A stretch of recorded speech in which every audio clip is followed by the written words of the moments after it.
इन्होंने आसमा शिराजी के खिलाफ हैशटैग किया था, सरकारी हाजन, और पता नहीं और एक और गलत लफ्ज इस्तेमाल करके भी, मतलब, और मेरा हमेशा इख्तिलाफ था कि आप पर्सनली अटैक मत करें। तो और ये मुझे फिर खवातीन इस बात सहाफियों की को मुझे भी अटैक गलती करने का मकसद क्या था? व्हाई वर दे चुप कराना, आफ्टर women journalists? चुप कराना। इनको पर्सनली अटैक करने का मकसद ये होता है कि इनको चुप कराया जाए, ये डर जाए। ज़ाहिर है, आप देखिए ना, आप किसी की बेटी को अटैक करेंगे, किसी औरत को पर्सनली अटैक करेंगे, तो वो डर जाएगी ना। हर औरत की एक इज्जत होती है। मतलब मैंने जितना इन लोगों के साथ फाइट किया है, ये बहुत बुरी तरह हरास करते रहे हैं मुझे।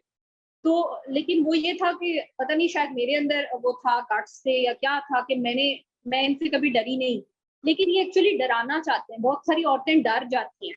इन्होंने सही। जब फौजिया कसूरी के खिलाफ कैंपेन की थी, फौजिया कसूरी उसके बाद से बिल्कुल खामोश हो गई। आप देखें, वो कुछ बोलती हैं, बहनों की गालियां निकालता है। आई रिमेम्बर उमर चीमा की बेटी के खिलाफ इन्होंने हैशटैग किया था, हैशटैग लुबना चीमा प्रेगनेंसी।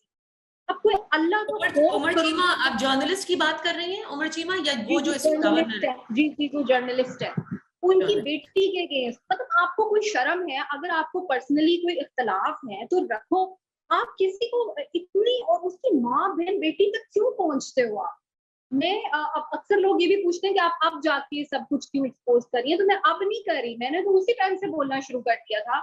जब मैं पार्टी के अंदर थी तब भी बोलती थी, 2018 में भी बोला, उसके बाद भी बोला। और मैं उससे पहले भी बोलना चाहती थी, लेकिन मैं बस ये चाहती थी कि एक दफ़ा खान साहब पावर में आ जाएँ और मैं ये देख लूँ कि ये बंदा क्या करता है। मैं उसकी राइट। आइडियोलॉजी को उस वक़्त हिट नहीं करना चाह रही। ठीक। वरना आयशा गुल अली के साथ जो इन्होंने किया, जो इन्होंने, मैं मुझे सबसे ज़्यादा अफ़सोस फौजिया कसूरी का होता है। एक दफ़ा क्या हुआ था कि मैं लेट हो गई थी ट्रेंडिंग के लिए, हमारा टाइम होता था सेट। मेरे जो डिप्टी हेड थे टीम के, उन्होंने कहा कि भई ये तो है नहीं, तो मैं ट्रेंड कर दूँ। उन्होंने उन दिनों कोई तलाल चौधरी ने तो बड़ा गलत बात की थी पीटीआई के खिलाफ, तो उन्होंने चला दिया हैशटैग दलाल चौधरी। अल्लाह माफ़ी, बहुत गंदा hashtag. And I was shocked and I was pissed. जब मैं वापस आई तो मैंने अपने डिप्टी को डाँटा और मैंने उसको कहा कि आपने किस किस्म का हैशटैग किया? आपको पता है कि मैं इन चीज़ों के हक में नहीं हूँ। But he was very enthusiastic, देखिए ये टॉप कर रहा है, देखिए उसपे भी इसी तरह मिलियन-मिलियन हिट्स आ रहे थे जैसे भी हो रहा है ना। तो मैंने कहा कि यार ये ठीक बात नहीं है। तो मैंने फिर लेकिन मुझे चूँकि रिपोर्ट करना था, तो मैंने उसी हैशटैग को जाके ग्रुप में रिपोर्ट कर दिया कि आज हमारी टीम ने ये हैशटैग किया। एंड आई वाज़ लाइक कि मुझे बड़ी डाँट पड़ेगी या पता नहीं क्या होगा, तो मेरी हुँ। वहाँ पर वाक़ा होना शुरू हुई। वाह! लाइक अ, नईमुल हक साहब ने भी तारीफ़ की, बाबर बिन अत्ता तो पागल ही हो गए कि जी wow! What a hashtag Ayesha, and he started making fun of Dalal Chaudhary and everybody there was so happy and I was shocked कि यार एक बंदे की कैरेक्टर असैसिनेशन हो रही है and you people are happy about. तो और ये जो बातें फैली ना कि इमरान खान को गंदी लैंग्वेज वाले लोग पसंद है, ये हकीकत है। अब फरहान भी इतने गंदे हैशटैग करता था, इतने गंदे हैशटैग, और उसको आपने अपने बनीगाला की बेसमेंट में जगह दी है। और वो जहांगीर खान तरीन रोज़ इमरान खान के साथ रात को बैठते थे और मीटिंग होती थी, तो क्या पता नहीं होता होगा कि किस किस्म के गंदे हैशटैग हो रहे हैं? कभी इमरान खान ने मना किया? कभी मना किया? कभी भी नहीं किया। आई रिमेंबर उमर चीमा की बेटी के खिलाफ इन्होंने हैशटैग किया था, हैशटैग लुबना चीमा प्रेगनेंसी। अब कोई अल्लाह का खौफ उमर करो। चीमा, आप जर्नलिस्ट की बात कर रही हैं? उमर चीमा या जी, वो जी, जो इसकी जर्नलिस्ट गवर्नर है। है? जी, जी, वो जर्नलिस्ट है। उनकी जर्नलिस्ट। बेटी के अगेंस्ट, मतलब आपको कोई शर्म है? अगर आपको पर्सनली कोई इख्तिलाफ है तो रखो। आप किसी को इतनी, और उसकी माँ, बहन, बेटी तक क्यों पहुँचते हो आप? मैं अब अक्सर लोग ये भी पूछते हैं कि आप अब जाके सब कुछ क्यों एक्सपोज़ कर रही हैं? तो मैं अब नहीं कर रही, मैंने तो उसी टाइम से बोलना शुरू कर दिया था। जब मैं पार्टी के अंदर थी तब भी बोलती थी, 2018 में भी बोला, उसके बाद भी बोला। और मैं उससे पहले भी बोलना चाहती थी, लेकिन मैं बस ये चाहती थी कि एक दफ़ा खान साहब पावर में आ जाएँ और मैं ये देख लूँ कि ये बंदा क्या करता है। मैं उसकी राइट। आइडियोलॉजी को उस वक़्त हिट नहीं करना चाह रही। ठीक। वरना आयशा गुल अली के साथ जो इन्होंने किया, जो इन्होंने, मैं मुझे सबसे ज़्यादा अफ़सोस फौजिया कसूरी का, की बातें थी, कश्मीर की बात करते थे, तो हम उन्हीं पे बेसिकली शुरू में ट्रेंड्स थे। 2013 टू 2014 तो बस यही काम होता रहा, बड़ा पॉज़िटिव काम हुआ था।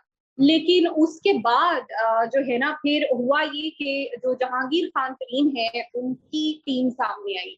ये जो फरहान विर्क हैं, इनको जहांगीर खान तरीन ने हायर कर लिया, पे पर हायर कर लिया। इनको अच्छी खासी पे मिलती थी। हुँ, बनी हुँ। गाला की बेसमेंट में इनका प्रॉपर सेटअप बनाया गया। वहां पर ये लोग काम करते थे, इनको लैपटॉप दिए गए, इनको जो है फोन दिए गए, इनको बहुत मराहत दी गई। और यहाँ पर बैठ के इन्होंने जो नैरेटिव बिल्ड करना शुरू किया ना, वो बहुत नेगेटिव था। इन्होंने पर्सनली लोगों को अटैक किया, पर्सनैलिटीज को अटैक किया, पीटीआई के अपने लोगों को अटैक किया। Sack Hamid Khan, sack justice Wajih, sack Fauzia Kasuri, पता नहीं क्या क्या हैशटैग थे जो कि इटसेल्फ पीटीआई के लिए बहुत डैमेजिंग थे। ये जो आप कह रहे हैं कि जहांगीर खान तरीन साहब का जो ग्रुप था जो बनी गाला की बेसमेंट से काम कर रहा था, उसका फिर जो पूरा ऑब्जेक्टिव था was attacking different personalities. PTI की बेसिस में आपने जस्टिस वजी का नाम दिया, हामिद खान साहब भी थे इसमें? बिल्कुल थे। हामिद खान के खिलाफ बहुत बुरी कैंपेन चलाई थी। और ये क्या जी, इन लोगों को जहांगीर खान तरीन चाहते थे ना पार्टी से निकाल देना in order to get close to Imran Khan. उनको भी टारगेट किया जाता था, बाहर जो लोग थे उनको पर्सनली टारगेट किया जाता था। फिर उसके बाद जो फीमेल जर्नलिस्ट थी उनको टारगेट किया जाता था। जो इनके I was the one who was targeted by that team. मेरा इख्तलाफ शुरू ही तब हुआ जब इन्होंने मुझे टारगेट किया, बिकॉज मैं कोई पे नहीं लेती थी काम करने की और हम सिर्फ आइडियोलॉजी को स्प्रेड करने आए थे।